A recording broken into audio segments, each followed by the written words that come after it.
आप सभी लोगों का स्वागत है आपके अपने ऑनलाइन इंस्टीट्यूट सक्सेस आशीष में।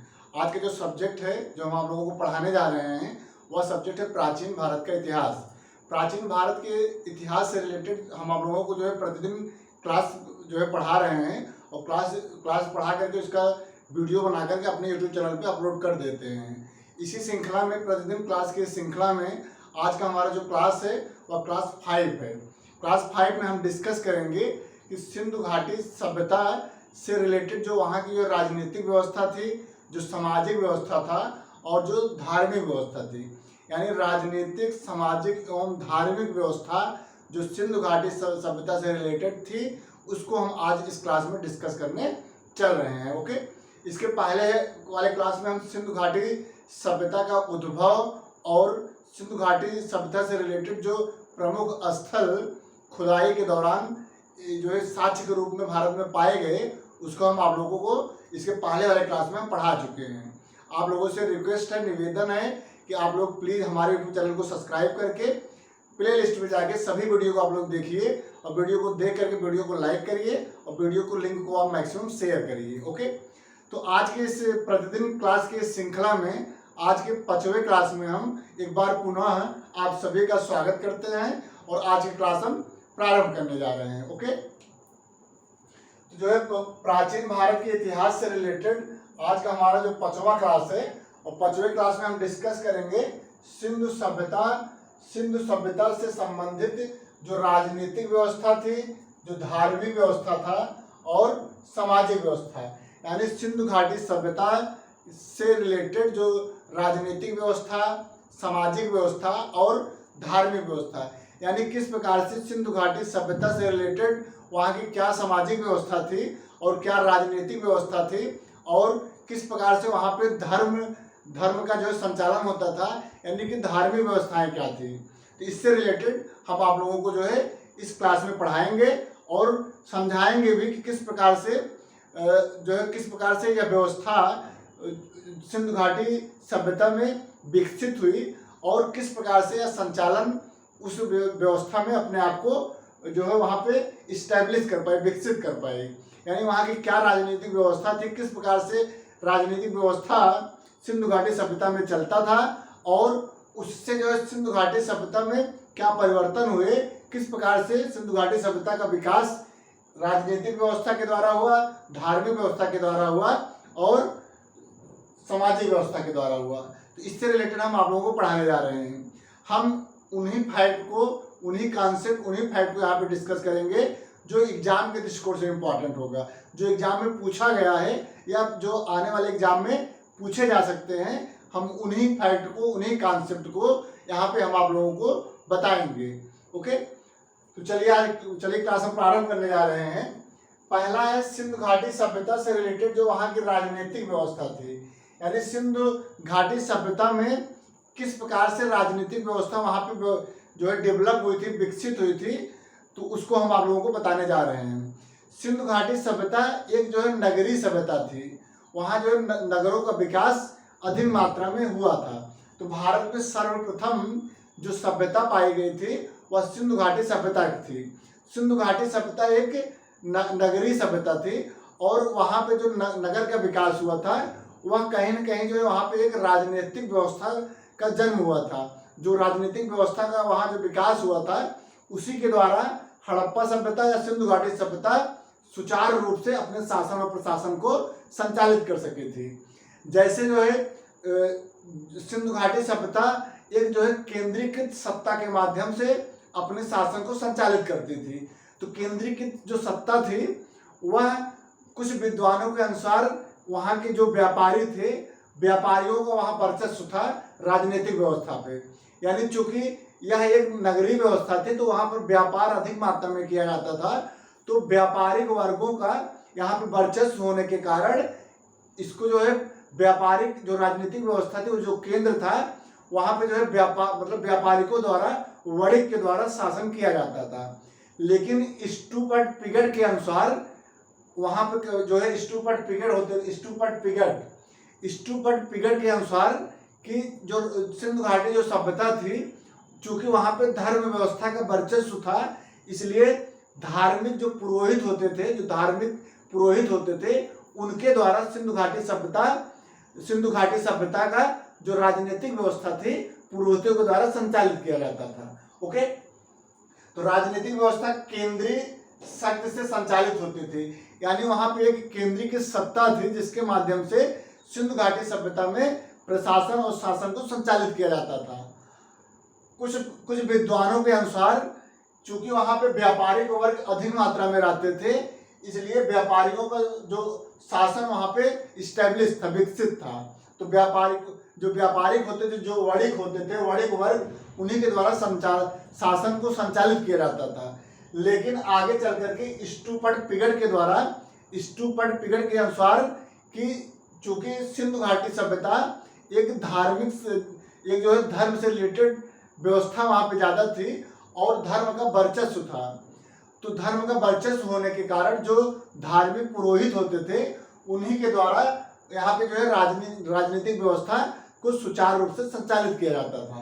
ओके, तो पुरोहित वर्ग, तो ये जो है राजनीतिक व्यवस्था या तो वहाँ पे वणिक जो व्यापारी थे उनके द्वारा शासन किया जाता था, और जो पुरोहित होते थे, पुरोहित के द्वारा भी शासन किया जाता था।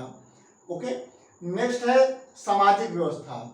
इनकी क्या सामाजिक व्यवस्था थी, किस प्रकार से ये एक दूसरे को जो है मतलब ये समाज में रह करके क्या क्या इनकी जो है आवश्यकताएं थी, किस प्रकार से इनके जो सामाजिक अस्तित्व था, सामाजिक अस्तित्व में किस प्रकार से अपने आप को जो है समाज के अकॉर्डिंग अपने आप को ढालते थे, और क्या क्या मुख्य सामाजिक जो है मुद्दे थे इनके, और किस प्रकार से समाज का विकास हुआ, इसको हम आप लोगों को बताने चल रहे हैं। ओके, तो सिंधु सभ्यता का जो सामाजिक व्यवस्था था वह एक बहुत विकसित सामाजिक व्यवस्था था। समाज में सभी लोग एक दूसरे के भाईचारे के व्यवहार से रहते थे और एक दूसरे को व्यापार में मदद करते थे, और वहाँ जो है बहुत जो शांतिप्रिय प्रकृति के लोग रहते थे। जो भी व्यापारी थे या फिर जो पुरोहित वर्ग था, वह एक दूसरे को जो सहयोग की भावना से रहते थे और ये शांतिप्रिय थे। यहाँ पे किसी प्रकार के युद्ध का साक्ष्य नहीं पाया गया, ये हमेशा मिलजुल करके अपने कार्य को करते थे। सामाजिक व्यवस्था जो है यह मात्र सत्तात्मक था।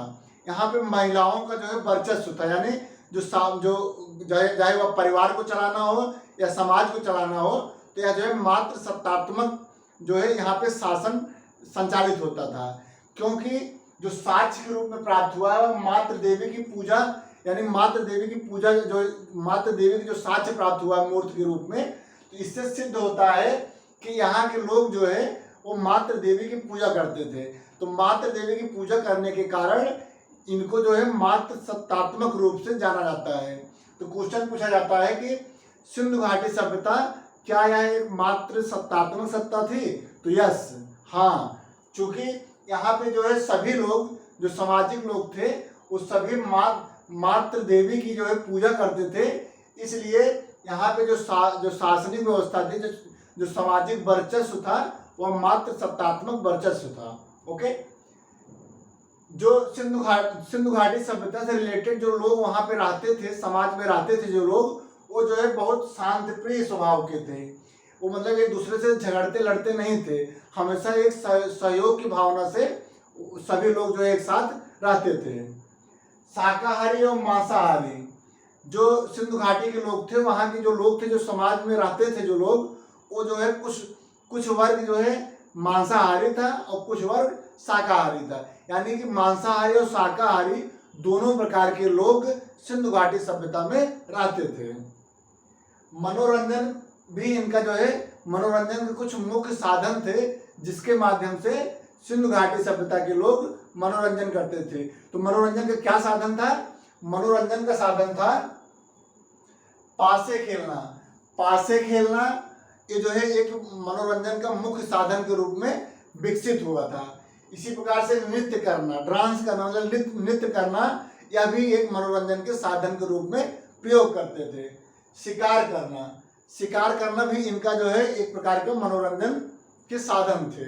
ओके, नेक्स्ट है धार्मिक जीवन, यानी कि इनका क्या, किस प्रकार से इनकी धार्मिक जीवन थी, या जो है किसकी पूजा करते थे, किस प्रकार से अपने धर्म को जो है संरक्षण प्रदान किए, तो इससे रिलेटेड हम आप लोगों को बताने चल रहे हैं। ओके, तो धार्मिक जीवन, धार्मिक जीवन में जो इनके समय में मातृ देवी पशुपतिनाथ की पूजा बहुत ज़्यादा प्रचलित थी। यानी जो सिंधु घाटी सभ्यता थी वहाँ की जो धार्मिक व्यवस्था थी, धार्मिक व्यवस्था के अंतर्गत ये जो है मातृ देवी और पशुपतिनाथ की पूजा करते थे। पशुपतिनाथ उस समय जो पशुपतिनाथ के नाम से फेमस थे, लेकिन इनको जो है कुछ विद्वानों के द्वारा पशुपतिनाथ को जो है शिव की मूर्ति के रूप में जाना गया। यानी कि शिव जो कि हिंदू धर्म के एक प्रमुख देवता के रूप में जाने जाते हैं, इनको जो है पशुपत के नाम से इंडिकेट किया गया। ओके, तो मातृ देवी और पशुपतिनाथ की पूजा ये जो है मतलब जो अपने धर्म से रिलेटेड जो इनका जो पूजा पाठ था उसका जो मातृ देवी की पूजा करते थे और पशुपतिनाथ की पूजा करते थे। इसी प्रकार से जो है कुछ वृक्ष थे उनको प्रतीक के रूप में पूजा करते थे। ठीक, वृक्ष को प्रतीक के रूप में उसको पूजते थे, उसकी पूजा करते थे।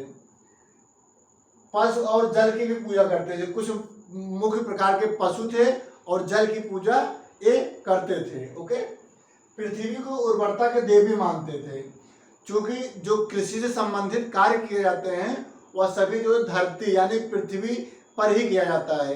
एक प्रकार से पृथ्वी के द्वारा ही कृषि से संबंधित जो अनाज होता है उसका उत्पादन किया जाता है। इसीलिए सिंधु घाटी सभ्यता के लोग, वहाँ के जो लोग थे, जो सामाजिक लोग थे, वो सभी जो है इस बात को मानते थे कि जो पृथ्वी है, जो धरती है, यह एक प्रकार से उर्वरता के देवी के रूप में जाना जाता है। ओके, नेक्स्ट है सिंधु घाटी सभ्यता में स्वास्तिक चक्र के साक्ष्य भी प्राप्त हुआ है। जो स्वास्तिक चक्र होता है, स्वास्तिक और चक्र, इन सब का चिन्ह भी एक साक्ष्य के रूप में प्राप्त हुआ है। मूर्ति पूजा का प्रचलन यहीं से प्रारंभ होता है।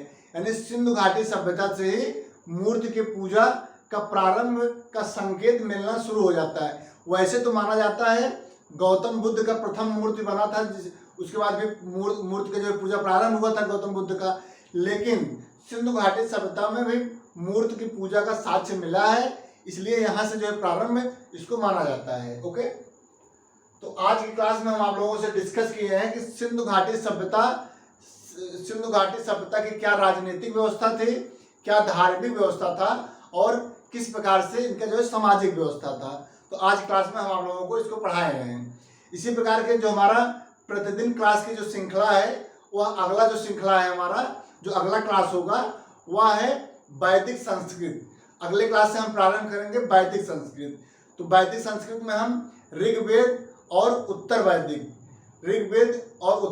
वैदिक को हम आप लोगों को कल से जो है पढ़ाना शुरू करेंगे। आज की क्लास में इतना है। आप लोग प्लीज़, आप लोगों से रिक्वेस्ट है कि आप लोग हमारे इस वीडियो को लिंक को आप मैक्सिमम शेयर करिए और हमारे यूट्यूब चैनल को सब्सक्राइब करके बगल में बेल आइकन है, इसको आप लोग प्रेस कर दीजिएगा, जिससे हमारा प्रत्येक क्लास वीडियो का जो नोटिफिकेशन है वह आप लोगों को समय समय से मिलता रहे। ओके, तो आज क्लास में इतना है। बहुत बहुत धन्यवाद। Thank you so much.